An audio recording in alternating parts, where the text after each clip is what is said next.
ষষ্ঠ শ্রেণীর সকল শিক্ষার্থীকে অনলাইন ক্লাসে স্বাগতম। আমাদের আজকে ক্লাসের বিষয় ষষ্ঠ শ্রেণীর বাংলাদেশ ও বিশ্ব পরিচয়। গত ক্লাসগুলোতে আমি প্রথম অধ্যায়ের পাঠ 1 থেকে 7 পর্যন্ত আলোচনা করেছিলাম। আজকে আলোচনা করব প্রথম অধ্যায়ের পাঠ 8 থেকে 10 পর্যন্ত। এখানে পাঠ 8 বইতে তোমাদের যে ভাষায় লেখা আছে কেউ কেউ হয়তো সুন্দরভাবে বুঝতে পারবে, আবার কারো কারো বুঝতে একটু অসুবিধা হতে পারে। সবাই যেন বুঝতে পারো এই জন্য আমি তোমাদের বোঝার সুবিধার্থে পাঠ 8টা এভাবে রেডি করেছি, একটু দেখে নাও। পাঠ 8 প্রাচীন বাংলাদেশের গৌরব, ভাষা, সাহিত্য ও শিক্ষা। ভাষা ও সাহিত্য। পাল ও সেন যুগ। খ্রিস্টপূর্ব 3য় শতকের লেখা পাথরে খোদিত একটি ব্রাহ্মী লিপি মহাস্থানগড়ে পাওয়া যায়। এখানে ব্রাহ্মী লিপি হচ্ছে লিখন পদ্ধতি। আমরা যেমন খাতা, কলম, পেন্সিলের মাধ্যমে লিখি, ঠিক ওরকম এই ব্রাহ্মী লিপিটাও হচ্ছে এক ধরনের লিখন পদ্ধতি। সে সময় পাল ও সেন যুগের শাসকরা পণ্ডিত ছিলেন এবং সাহিত্য চর্চা করতেন। তাদের সভাকবিও ছিলেন। পাল যুগের ভাষা ও সাহিত্য। পাল যুগের তাম্রশাসনে বিধৃত অর্থ হচ্ছে ধারণকৃত। প্রশস্তি অংশে সংস্কৃত ভাষা চর্চার শৈল্পিক মানসম্পন্ন কাব্য রচনার স্পষ্ট প্রমাণ পাওয়া যায়। কবি সন্ধ্যাকর নন্দী রচিত রামচরিত পাল যুগের প্রসিদ্ধ কাব্যগ্রন্থ। পাল আমলে চর্যাপদ রচিত হয়। চর্যাপদ বাংলা ভাষার প্রাচীন নিদর্শন হিসাবে স্বীকৃত। সেন যুগের ভাষা ও সাহিত্য। সেন রাজাগণ রাজ্য বিস্তারের পাশাপাশি বিদ্যা চর্চা ও সাহিত্য রচনা করতেন। তাদের উল্লেখযোগ্য রচনা গ্রন্থগুলো হলো বল্লাল সেন, তিনি রচনা করেছিলেন দান সাগর ও অদ্ভুত সাগর। লক্ষণ সেন ছিলেন বল্লাল সেনের পুত্র। তিনি পিতা বল্লাল সেনের অসমাপ্ত গ্রন্থ অদ্ভুত সাগর সমাপ্ত করেন। জয়দেব সেন রচনা করেছিলেন গীত গোবিন্দ। রবীন্দ্রধরী প্রবন্ধ। শ্রীধর দাস সংকলন করেন সুদুক্তি কর্ণামৃত। এখানে কর্ণামৃত মধ্যাহ্ন আর উপরে রেফ হবে। এরপর দেখো বৌদ্ধ ধর্ম শিক্ষা। বাংলাদেশে পাল যুগের অনেক বৌদ্ধ বিহার আবিষ্কৃত হয়েছে। এই বিহারগুলো ছিল এক একটি শিক্ষা প্রতিষ্ঠান। বৌদ্ধ ছাত্ররা এখানে পড়াশোনা করত। বৌদ্ধ শিক্ষকদের বলা হতো আচার্য বা ভিক্ষু এবং শিক্ষার্থীদের বলা হতো শ্রমণ। 8ম শতকের মধ্যে বাংলাদেশ, ভারতের পশ্চিমবঙ্গ ও বিহারে অনেক বড় বড় বৌদ্ধ বিহার গড়ে উঠেছিল। এসব বিহারে ধর্মীয় শিক্ষার পাশাপাশি চিকিৎসা বিদ্যা, ব্যাকরণ, জ্যোতিষশাস্ত্র সহ নানা বিষয়ে শিক্ষা দেওয়া হতো।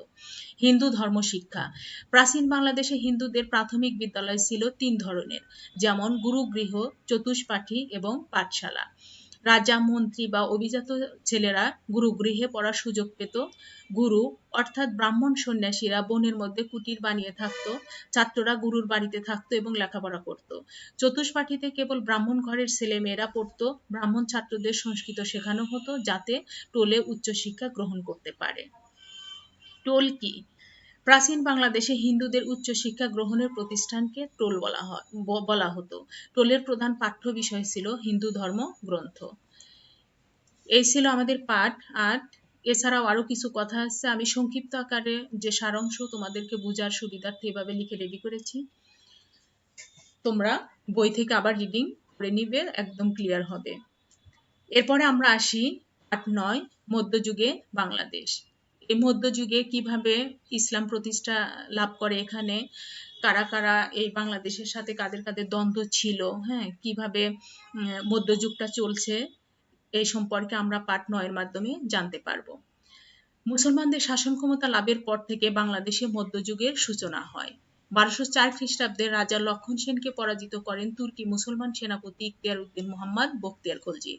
বাংলাদেশে শুরু হয় মুসলিম শাসন। পর্যায়ক্রমে তুর্কি মুসলমান সেনাপতিরা সারা বাংলাদেশে মুসলিম শাসন বিস্তার করতে থাকেন। এর আগে ভারতে মুসলমানদের শাসন প্রতিষ্ঠিত হয়েছিল। দিল্লি ছিল তাদের রাজধানী। দিল্লির সুলতানদের পাঠানো সেনাপতিরাই বাংলাদেশে প্রশাসকের দায়িত্ব পালন করতেন। দিল্লি থেকে বাংলাদেশের দূরত্ব অনেক, যোগাযোগ ব্যবস্থাও ভালো ছিল না। ধন সম্পদে ভরা দেশটিতে দিল্লির সুলতানের অধীনে প্রশাসক হয়ে না থেকে স্বাধীনভাবে শাসন পরিচালনার ইচ্ছায় শাসকেরা দিল্লির সুলতানের বিরুদ্ধে স্বাধীনতা ঘোষণা করতেন।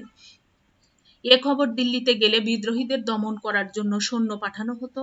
এভাবে কখনো পরাজয়ের কখনো জয়ের মধ্য দিয়ে চলতে চলতে একসময় পুরো বাংলাদেশ স্বাধীন হয়ে যায়। এই স্বাধীনতা টিকে থাকে 1338 খ্রিস্টাব্দ থেকে 1538 খ্রিস্টাব্দ পর্যন্ত। ইলিয়াস শাহী এবং হোসেন শাহী নামক দুটি শাসক পরিবার স্বাধীনভাবে 200 বছর বাংলাদেশ শাসন করেন। এর মধ্যে 1526 খ্রিস্টাব্দে দিল্লির সুলতানি শাসনের অবসান হয়। তখন ভারত দখল করে নিয়েছিল আরেকটি মুসলমান শক্তি, তারা মোগল নামে পরিচিত। এভাবে দিল্লিকে কেন্দ্র করে ভারতে মোগল বংশের শাসন শুরু হয়। শুরু থেকে বাংলাদেশকে দখলে রাখার চেষ্টা করেছে মোগলরা, তবে সফল হয়নি। আফগান বংশের মুসলমান শাসকরা কিছুকাল বাংলাদেশের স্বাধীনতা টিকিয়ে রাখেন। এ সময় বিহার অঞ্চলে আফগানদের জমিদারি ছিল। আফগানদের বিখ্যাত নেতা শের খান সুর মোগলদের হাত থেকে বাংলাদেশকে রক্ষা করেন। এভাবে বাংলাদেশে স্বাধীন আফগান শাসন শুরু হয়। পরবর্তী সময়ে সম্রাট আকবরও আমাদের এই বাংলাদেশ দখল করতে পারেননি। বাংলাদেশের বড় বড় জমিদারদের বলা হতো 12 ভূঁইয়া। এই 12 ভূঁইয়ারা একজোট হয়ে মোগলদের হাত থেকে বাংলাদেশের স্বাধীনতা টিকিয়ে রেখেছিলেন। শেষ পর্যন্ত মোগল সম্রাট জাহাঙ্গীরের সময় 1610 খ্রিস্টাব্দে বাংলাদেশ মোগলদের অধীনে আসে। স্বাধীনতা হারিয়ে এবার বাংলাদেশ মোগলদের অধীনে একটি প্রদেশে পরিণত হয়। এদেশে পরোক্ষভাবে মোগল শাসন চলে 1757 খ্রিস্টাব্দ পর্যন্ত। সুলতানি থেকে মোগল পর্ব পর্যন্ত বাংলাদেশে মুসলমানদের শাসনকাল মধ্যযুগ নামে পরিচিত। এখানে দেখো ভাষাগুলো খুবই সহজভাবে দেওয়া আছে, তোমরা সবাই বুঝতে পারবে।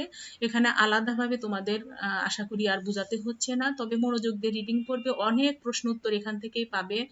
12 ভূঁইয়া কারা, কাদেরকে 12 ভূঁইয়া বলা হয়, আফগানদের বিখ্যাত নেতার নাম কি, ওইদিকে আরো প্রশ্ন আছে অধ্যায় কি পাঠ 9-এ, একটু মনোযোগ দিয়ে পড়ে নেবে তোমরা। এরপর আমরা আসবো পাঠ 10। পাঠ 10-এর মাধ্যমে আমরা জানতে পারবো যে ইংরেজরা কিভাবে এদের শাসন করেছে। একটু মনোযোগ দিয়ে পড়ি। পাঠ 10, আধুনিক যুগে বাংলাদেশ। বাংলাদেশ প্রাচীনকাল থেকে ভারত উপমহাদেশের অংশ। মুসলমান শাসনের অবসান ঘটিয়ে ভারত উপমহাদেশের শাসন ক্ষমতায় বসে ইংরেজরা। মোগল যুগ থেকে ইউরোপের বণিক গোষ্ঠী এই উপমহাদেশে বাণিজ্যের উদ্দেশ্যে আসতে শুরু করে। ইংরেজ বণিকরা একসময় সুযোগ পেয়ে ভারত উপমহাদেশের শাসন ক্ষমতা দখল করে নেয়। ভারত উপমহাদেশে ইংরেজ শাসন চলে 1947 খ্রিস্টাব্দ পর্যন্ত, প্রায় 200 বছর। প্রথম দিকে শাসন করে ইস্ট ইন্ডিয়া কোম্পানি নামের একটি বণিক প্রতিষ্ঠান। পরবর্তীতে শাসন ক্ষমতা গ্রহণ করে ইংল্যান্ডের রানী ভিক্টোরিয়া। রানীর পক্ষ থেকে ইংরেজ শাসকরা ভারত উপমহাদেশ শাসন করতেন। এই বিদেশি শাসনকে মেনে নিতে পারেননি বাংলাদেশের মানুষ, তাই তারা বিভিন্ন পর্যায়ে ইংরেজ শাসনের বিরুদ্ধে আন্দোলন করে। শেষ পর্যন্ত ইংরেজরা 1947 খ্রিস্টাব্দে ভারত উপমহাদেশ ছেড়ে চলে যায়।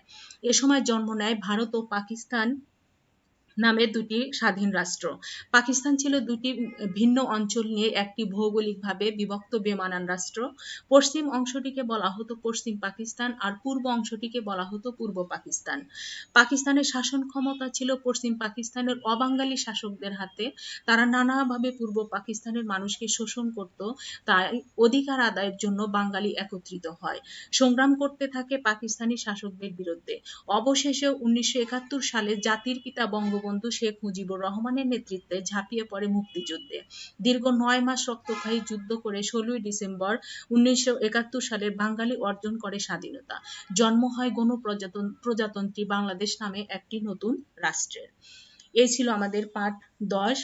এখন আমরা অনুশীলনীতে তোমরা বই খুললে দেখতে পারবে যে কিছু বহু নির্বাচনী প্রশ্ন উত্তর দেওয়া আছে, যেগুলো তোমরা নিজেরাই পারবে, কিন্তু সৃজনশীল প্রশ্ন উত্তর দেওয়া আছে 2টা। এই সৃজনশীল প্রশ্ন দেখো, 1 নংটা দেওয়া আছে তোমাদের। তথ্য 1, প্রধান ফসল ধান, প্রচুর ধান উৎপাদন, রপ্তানিকৃত দ্রব্য চিংড়ি ও ব্যাং। তথ্য 2, আকাশপথে আমেরিকায় তৈরি পোশাক রপ্তানি, পাটজাত দ্রব্য বিশ্বব্যাপী প্রশংসিত। এই যে তথ্য 1 এবং 2, এটাকে বলা হয় উদ্দীপক। এই উদ্দীপকগুলো বিভিন্ন আকারে হতে পারে, কোনো চিত্র আকারে হতে পারে, অনুচ্ছেদ আকারে হতে পারে, তথ্য আকারে হতে পারে, বিভিন্নভাবে এই উদ্দীপকগুলো হতে পারে। এখানে ক নং প্রশ্ন উত্তর, এটা হচ্ছে জ্ঞানমূলক। এটার মান হবে 1। এটা তোমাদের উদ্দীপক ভিত্তিক হবে না। আর খ নং প্রশ্ন উত্তর অনুধাবনমূলক, এটাও সাধারণত উদ্দীপক ভিত্তিক হয় না, এগুলো অধ্যায় ভিত্তিক হয়। তোমরা হয়তো উদ্দীপক দেখে বুঝতে পারবে যে কিরে উদ্দীপক আছে একটা, কিন্তু ক এবং খ নং প্রশ্ন কিন্তু উদ্দীপকের সাথে কোনো মিল নেই, এটা অধ্যায়ের সাথে মিল থাকবে। আর উদ্দীপকের সাথে মিল করে তোমরা গ এবং ঘ নং প্রশ্নের উত্তর করবে। গ নং প্রশ্নটা হচ্ছে প্রয়োগমূলক, এটার মান হচ্ছে 3। আর ঘ নং প্রশ্ন হচ্ছে উচ্চতর দক্ষতামূলক, এটার মান হচ্ছে 4। তো কিভাবে প্রশ্নের উত্তরগুলো রেডি করতে হবে আমি নমুনা আকারে তোমাদেরকে একটু দেখাই দিয়েছি। আর সৃজনশীল প্রশ্নের উত্তর আজকে জাস্ট একটু প্রাথমিক ধারণা তোমাদেরকে দেওয়া হলো, এটা বিশাল ব্যাপার, আস্তে আস্তে তোমরা জানতে পারবে, একদিনের এই আলোচনায় কোনো কিছু ক্লিয়ার হবে না, আস্তে আস্তে তোমরা এটা অনেক ভালোভাবে বুঝতে পারবে। এখন দেখো আমি নমুনা হিসেবে প্রশ্ন উত্তরগুলো রেডি করে রেখেছি এখানে, একটু দেখে নাও। ক নং প্রশ্ন উত্তর, খ নং প্রশ্ন উত্তর কিভাবে প্যারা করে লিখেছি, তারপর দেখো গ নং প্রশ্নের উত্তরটা, তারপর ঘ নং প্রশ্নের উত্তরটা, কিভাবে প্রশ্ন উত্তরগুলো লিখেছি একটু দেখে নাও।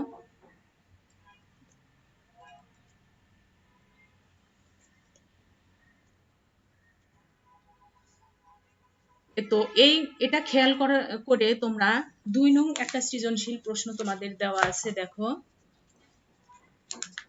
এটা তোমরা পড়ে নিবে, 2 নং সৃজনশীলটা পড়ে বুঝবে এখানে কি বলা হয়েছে। তারপর তোমরা ঠিক এই প্রশ্নের উত্তরের নমুনাগুলো খেয়াল করে এটা বাড়ির কাজের খাতায় রেডি করবে।